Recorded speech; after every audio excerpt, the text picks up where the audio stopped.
Abingdon, on the River Thames, the MG car factory. From these drawing boards, over the years, have come one model after another of a world-famous family of sports cars.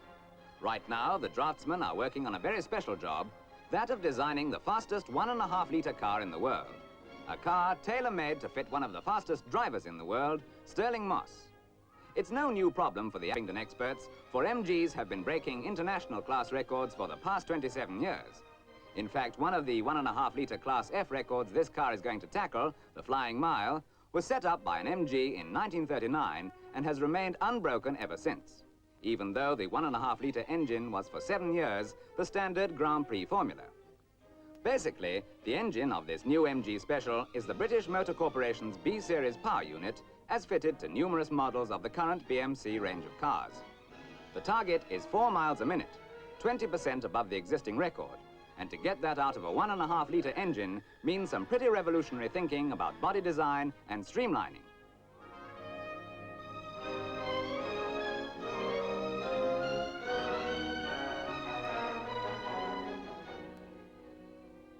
From the fact that the driving position has been shifted right forward into the nose of the car in front of the engine, you can see that the designers have been very revolutionary indeed.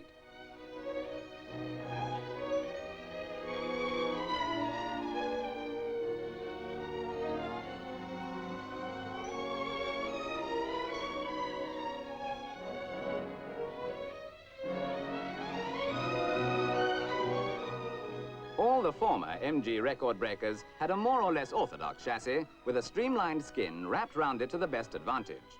This time the approach is reversed. The body shape has been determined primarily by aerodynamic requirements, and the layout of the machinery, not to mention Stirling Moss, has been planned to fit the shell. Wind tunnel tests favored 2 possible basic shapes, the classic torpedo of circular cross-section and the half torpedo or mobile blister. The problem boiled down to one of distorting the ideal torpedo to the minimum extent necessary to enable it to run on 4 wheels. The final answer was a form of flattened torpedo, a substantial aerofoil, both in plan and in side elevation.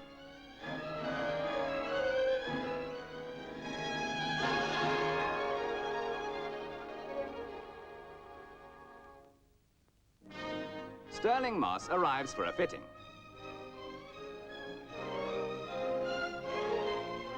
The overall height of the car to the top of the driver's cowl is only 38¼ inches, and to the top of the main body shell only 30⅛ inches. So the only way to fit the driver in is to put him in a semi-reclining position.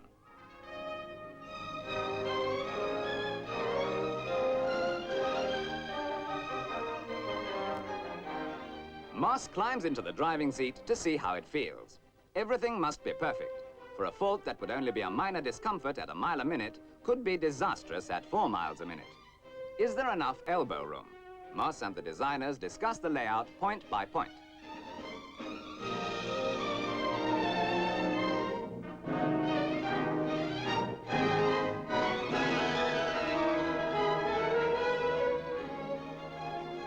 The steering gear is of the rack and pinion type with a light alloy steering wheel attached direct to the steering pinion shaft.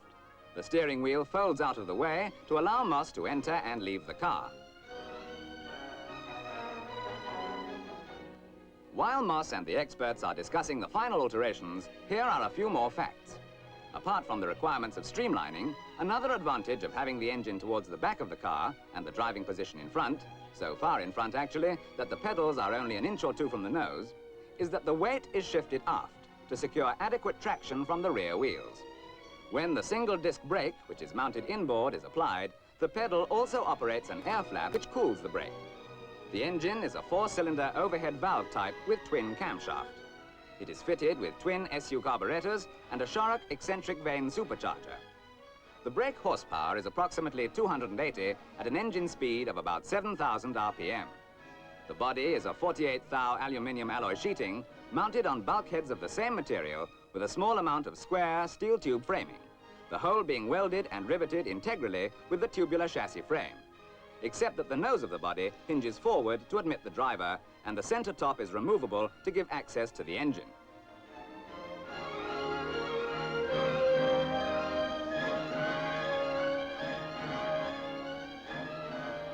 Another result of the streamlining is that the rear wheel track is extremely narrow, only 30 3/4 inches.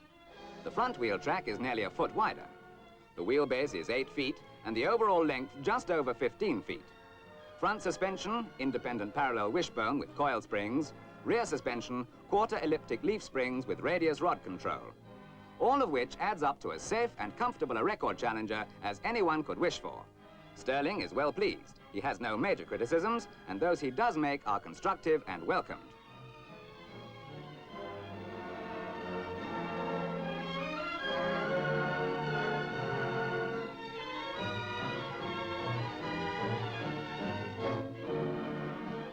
The 1939 flying mile record set up by Lieutenant Colonel Goldie Gardner was on the Autobahn at Dessau in Germany.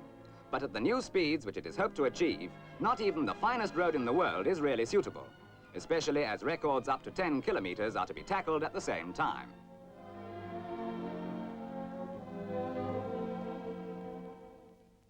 So after careful consideration, it was decided to make this year's attempt at Bonneville, which might have been designed by nature for speed record attempts. Thousands of miles by road and sea, just to drive a few miles on a dried-up lake. But if all the hopes of a team of enthusiastic scientists and craftsmen come to fruition, those few miles will make history. And for such a thoroughbred as the MG Special, only one liner will do.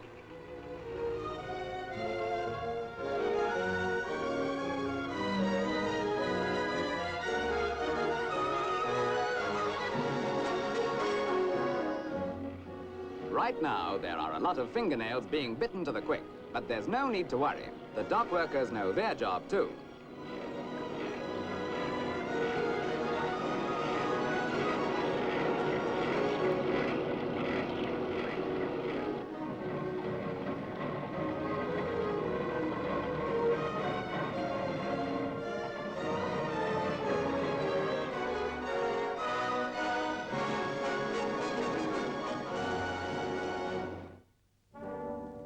Early morning over Salt Lake City, and the long journey is nearly done.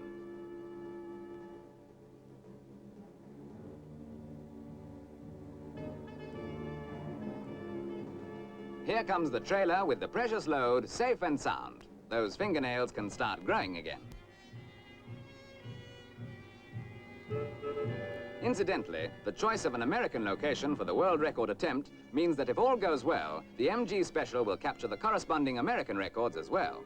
National titles may be less important than world ones, but all the same, they would be a feather in Britain's cap, in view of the present keen international competition and the importance of the American market to Britain's motor industry.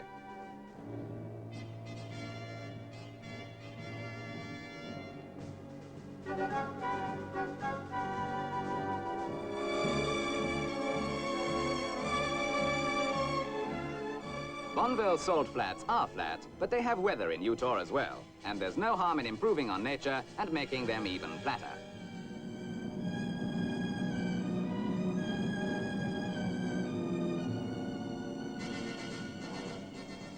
No man has a better right to be here than Captain George Eyston on the left. It was he who captured MG's first world record 27 years ago. He has broken more records and understands the art better than any man alive. He has held the world's land speed record 3 times, and each time he won it right here on Bonneville Salt Flats. Now the 60-year-old captain is in administrative charge of MG record-breaking activities in America. When the Special is ready for testing, he sends an American driver out in her first to make sure she hasn't suffered in any way from the long journey.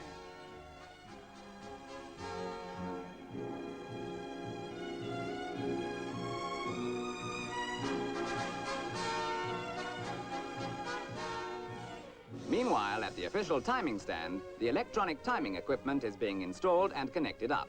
These sturdy but sensitive instruments have to be, and are, foolproof.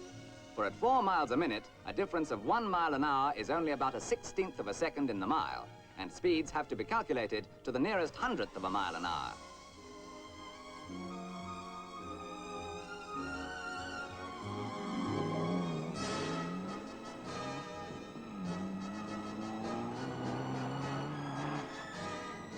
No snag so far. Now for a run in the other direction.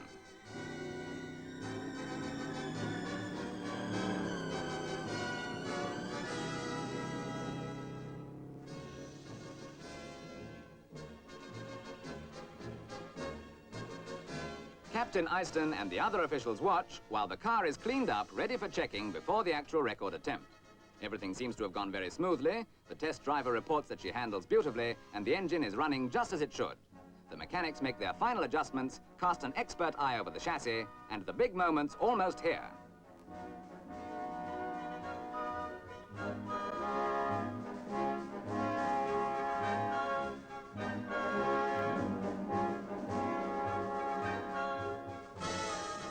Stirling Moss is ready. Record breaking's a new departure for him, except, of course, Grand Prix lap records, which he breaks with almost monotonous regularity.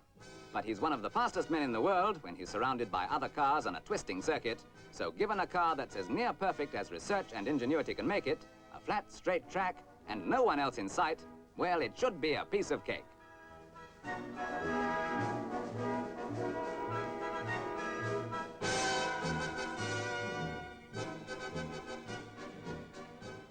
The officials are in their places. The timing equipment is ready. Conditions are perfect. And Moss is away.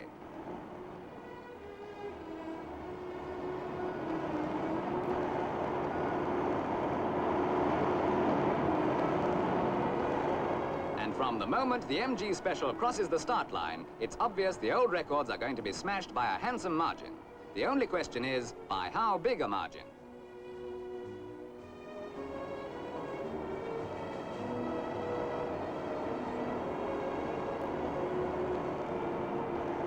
Record attempts, of course, have to be made with two runs in opposite directions, the official speed being the average of the two. This is the first run, and Stirling Moss's maximum speed is well over the 4 miles a minute mark.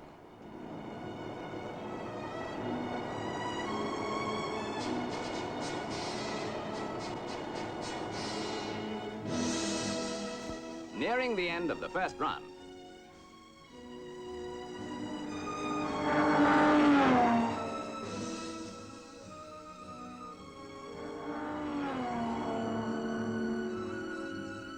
And now the decisive return run.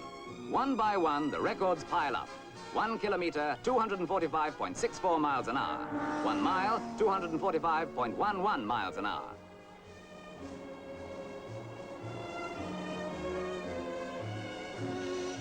Five kilometers, 243.08 miles an hour. 5 miles, 235.69 miles an hour. And 10 kilometers, 224.70 miles an hour. 5 world records, all broken by about 20%, and 5 American records into the bargain. Veteran record breaker George Eyston applauds the brilliant young man who has maintained the fine tradition that Eyston and the MG experts began when Stirling Moss was a year-old baby. A tradition that has been built up by a blend of creative genius and painstaking labor. A tradition which has kept MG cars in the front rank for more than a quarter of a century. Yes, this is a great achievement, but the MG people are already thinking about the next. It's that refusal to be satisfied which makes the name of MG second to none in the world.